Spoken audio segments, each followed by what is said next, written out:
special episode of the Comics and Cosplay Happy Hour. Today I'm joined by two of my wonderful friends. Me first? Yeah, you first. Okay. I'm Reith. I'm from Propped Up Creations. I'm Kelly. I'm of her. I'm pretty much her handler in anything she's in. So in today's format, we're basically just going to talk a lot of comic books, cosplay, movies, and all things that we're kind of interested in. So to get us started, what are you guys reading right now, or enjoying, or excited about in comics? I'm so glad you asked. Here's a stack of things.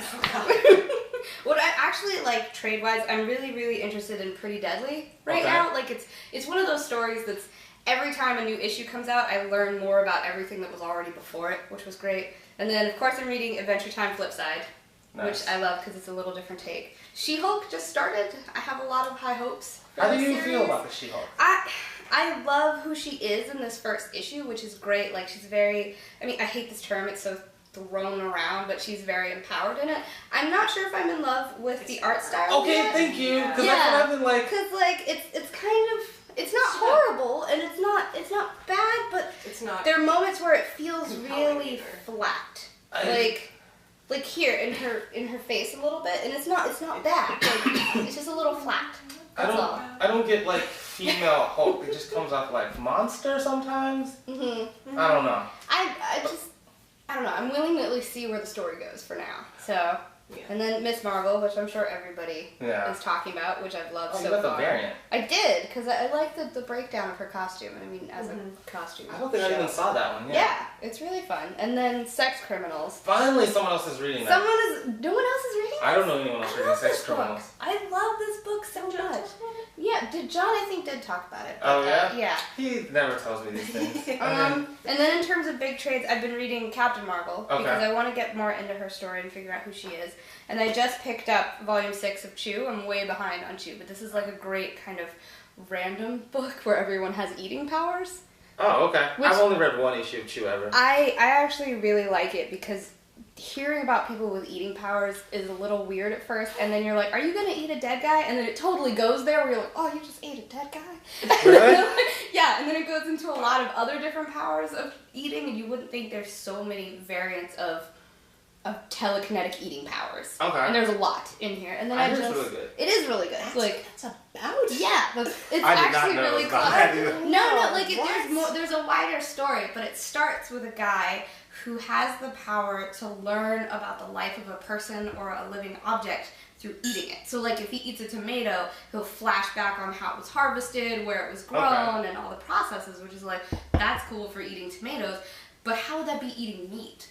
Yeah. So he's like an enforced vegetarian, but at the same time he works for a government agency, and so then it's like, well, we have a murder.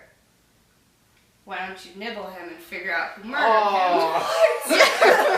But it's also in like an alternate world where food is highly controlled because of an outbreak of, I think it was like bird flu or salmonella based on chicken. So like chicken's almost outlawed. It has a much deeper story, but then you get into it and then there's someone else who has the power to make people taste what they've eaten through writing. Which again, it's like this person could describe the most epic meal she's ever had, and everybody's like, oh, I feel delicious and this is satisfying. Or she'd be like, so this soup was horrible, and then everybody's gonna get sick from reading it.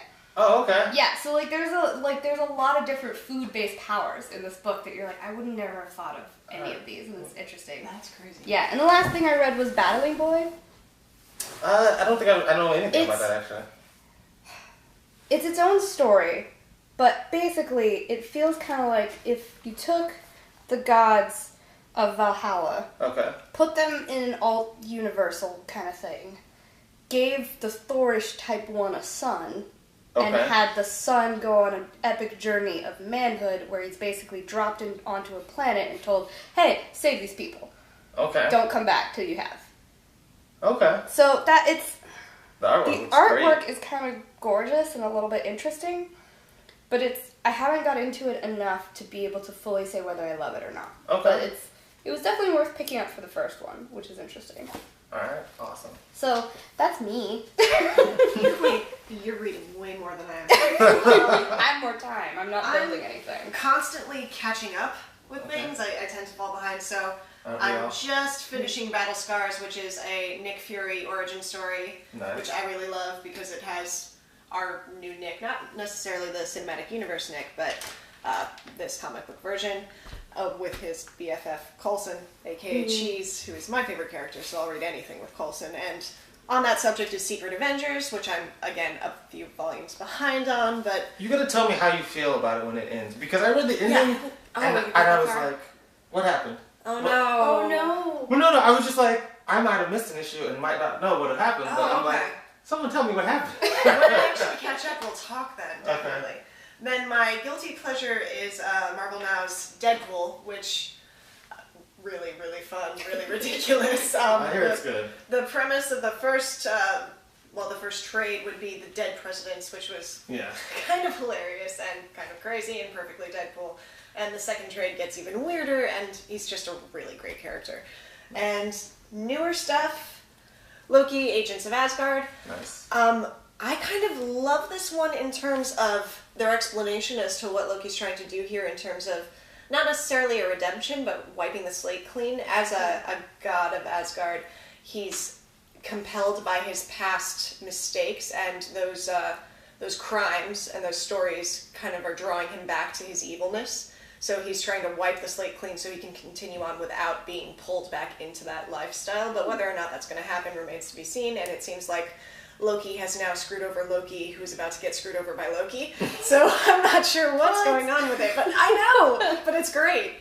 And then the newest one that I've started, I'm going to keep on and not keep buying the volumes and putting them aside and not reading them. I have a problem, guys. You should see the stack on my nightstand. But Magneto! Max is back! And he's on a mission. And I'm not sure where it's going to go. I was loving the bit with the Sentinel issue. Oh, yeah. Oh, that was really cool. Yeah. And I love the redesign. And I like the idea of him operating as a single agent out to do his own stuff instead of ordering around other people. And so he's back to being a little bit of a freedom fighter or terrorist. Yeah, I like... Well, I mean, I did enjoy him with the group, but I like Magneto on his own, too, doing his own thing, too. Magneto's a great character, so... You have to read that when you're done with it. Oh, yeah. Go for it. No, I want to see where it's going. I didn't love the art in it as much as I thought it would be. Sketchy. Yeah. Yeah. But hopefully, I mean, it's first issue. They got time. Exactly. Like I can't judge on first issue. So. I'm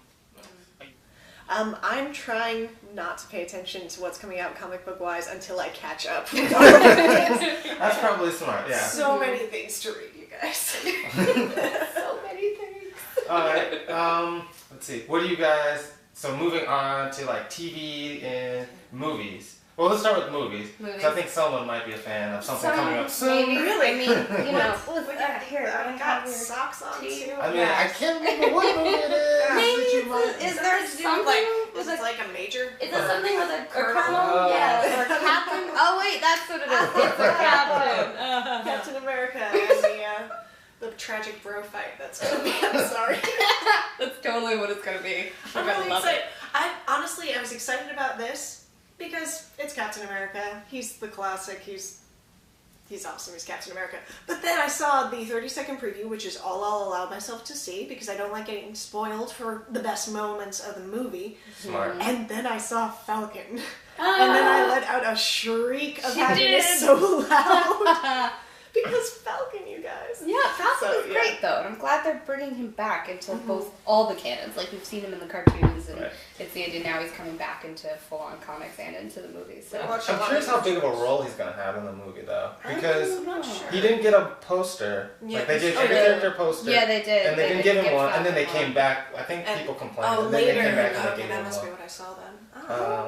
I don't know. I'm kind of happy that he's in it at all. I feel like just in terms of the story arc they're trying to tell, knowing that it is the epic bro fight that everybody wants to see, and knowing that there's a Nick Fury element, then there's going to be a Widow element, just in terms of what people have been saying. I think also trying to fully showcase Falcon's story would be a little bit hard, but what Marvel's done well so far, and I'm going to trust that they continue to do that, is that they've set up within stories other stories. Right. You know, so like hopefully if they do that for Falcon, then they can turn around and be like, hey you guys, you want a Falcon movie or a miniseries? And when the internet goes, yeah, they'll be like, oh okay, let's do that thing.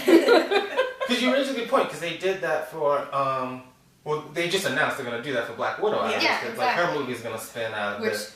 Yes! All right. Let's see. So we've talked movies. Though on the subject of movies, let's talk a little bit about trailers. Okay. Oh, We were talking yeah. about this We were before. talking about this earlier. I hate trailers. I hate...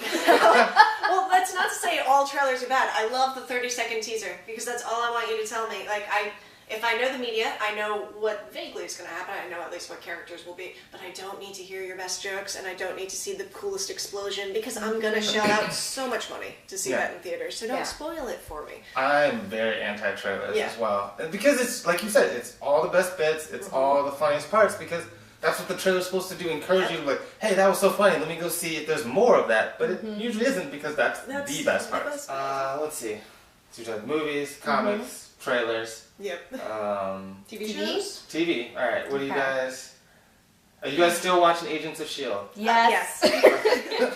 Coulson's my favorite character, and Clark Gregg plays him beautifully, and I will watch anything they put out. So I'm really biased. But I also have a great deal of faith in the Whedons and their ability to build a world and get to a point. And I realize it's dragging for some people, and for others they're not doing what everybody hoped, which was this little tie-in where Marvel people have cameos every single episode. But I think they're building towards that.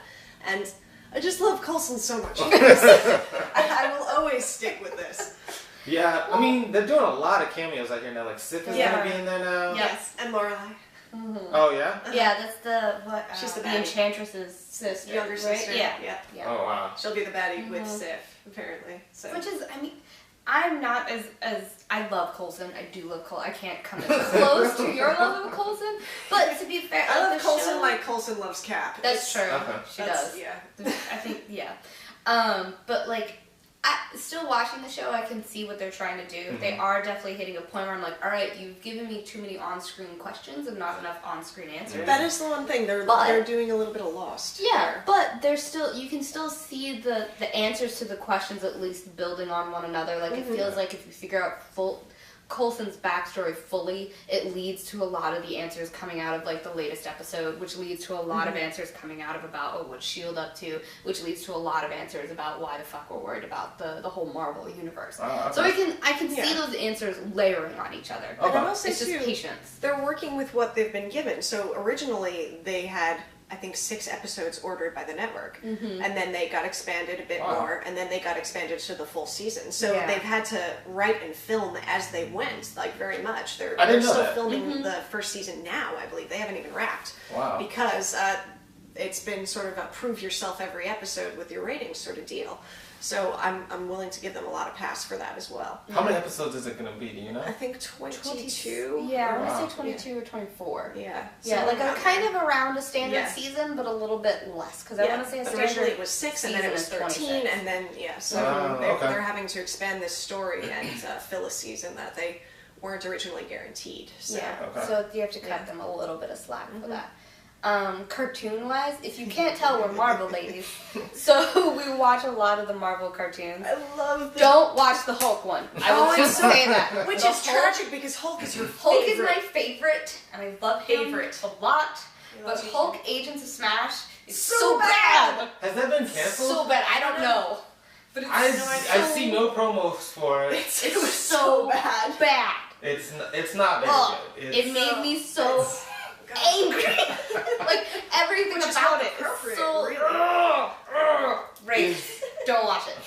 But the new Avengers cartoon, Avengers Assembled, is great. That just came back, I think, right? Yes, it just come back. And actually, they have some great Hulk-centric episodes that I just love so much. They seem to I'm behind that. do, which is nice.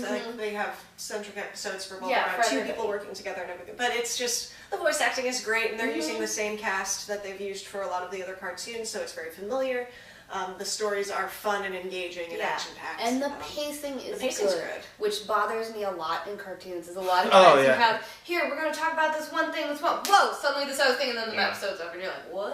Yeah, no. They at least, the episodes are built correctly, and they're also, like you said, really, really fun.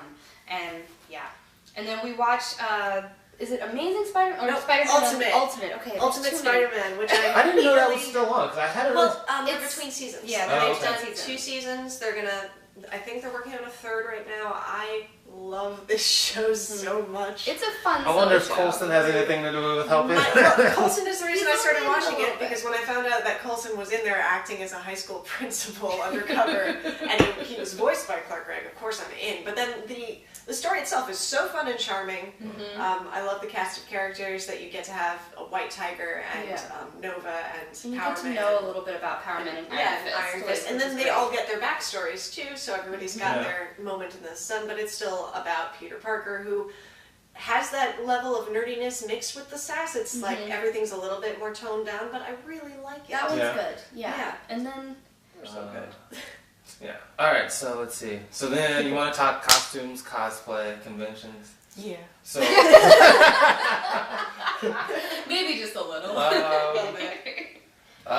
So, I mean, we'll start off simple. So what are you working on, or what cons are you getting ready for? Okay, we're getting ready for PAX East right now, and it's sort of our mid-con between Dragon Cons, which is our big one. And PAX East, I haven't seen a huge cosplay follow. Like, there are people there, and they bring great costumes, but it's not, like, percentage-wise, maybe 20% of the people seem to dress up, and maybe. So I tend to go a little bit smaller, or at least I'm trying to tone down for smaller. So I'm just doing a... Alright, last year was you not going small. smaller. Yeah, I like... I'm a short person with a Napoleon complex, so I always want to be bigger, like physically bigger. So last year I was on stilts as like an upright, right-side-up GLaDOS, which was partially successful, kind of fun. This year I'm just going for a video game character from Skyrim called Mirak. He was in the expansion Dragonborn. So the first thing I've done for that is sculpting his creepy Cthulhu-esque mask. Nice. So this is plastilina clay, and it will sit on my face. And that's something about, like, Alyssa introduced me to really the full costume, including making yourself a head.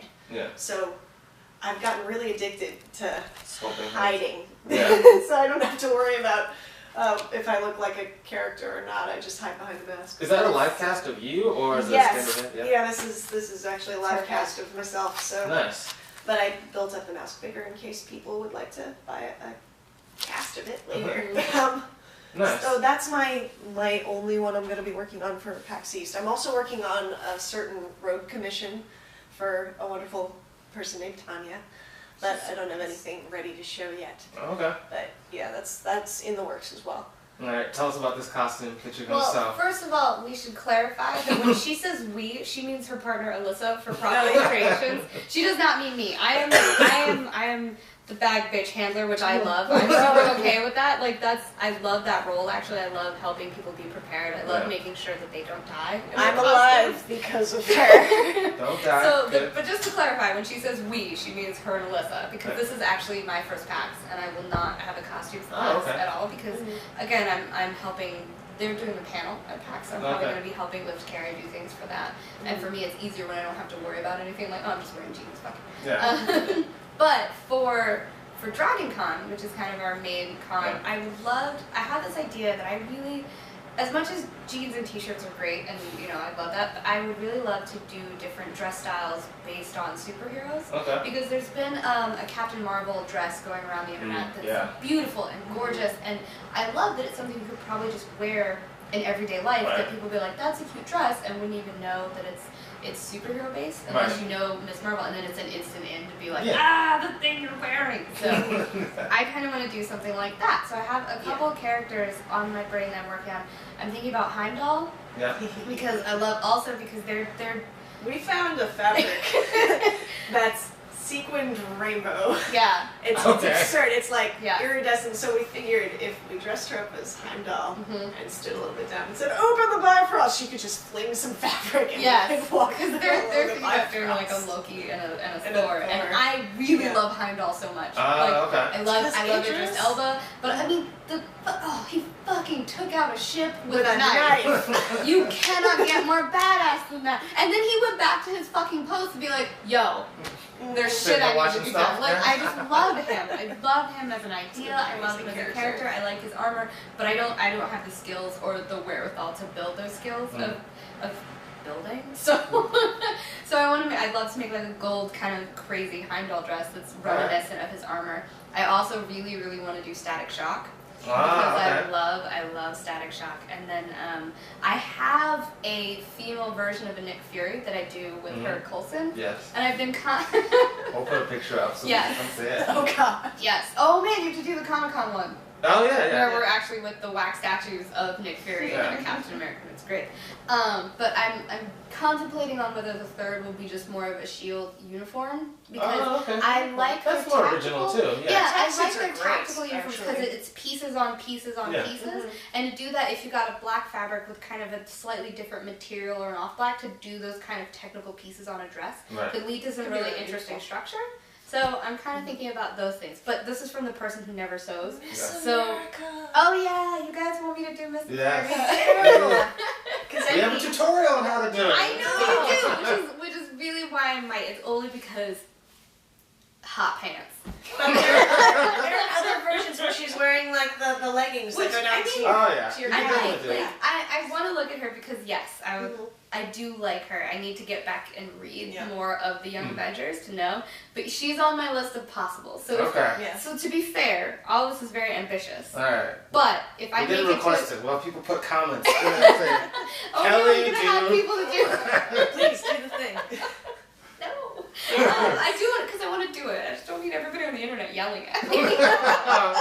But if I manage to show up to Dragon Con with Static Shock, Heimdall, and Miss America, I will be a happy person. Like if I get any of the 3 out of that list done, I will be very pleased with myself.